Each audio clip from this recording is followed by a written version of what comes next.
kiyimlarimni olib tashlashgan, badanimga esa ximichiskiy quygan joylari bor. Biroz yoqimsiz.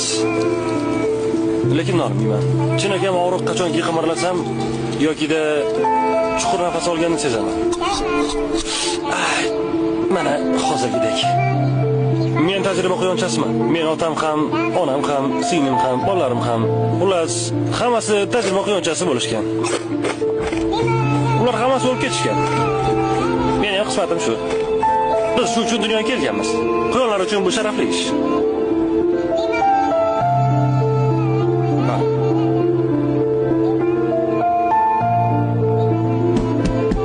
Haya. İşim boshlandi.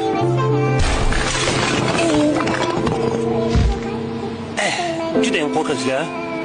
Lekin men shunchaki ishimni qilyapman. Voy, Ralf.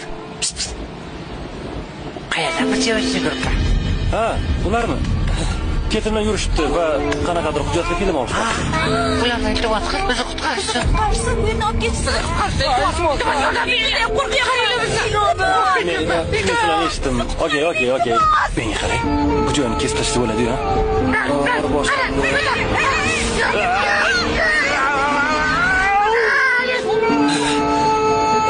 Nima demoqchi edim?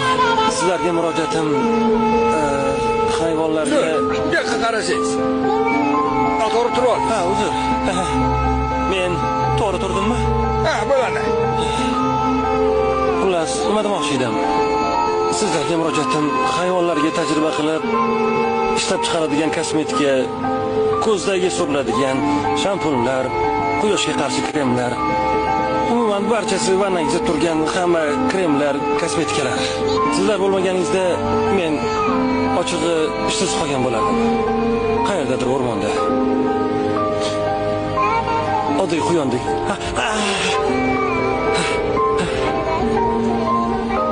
Hammasi zo'r. Sizning chiroyingiz uchun hayvonlar ozor chekishi yoki qurbon bo'lishini bilarmidingiz?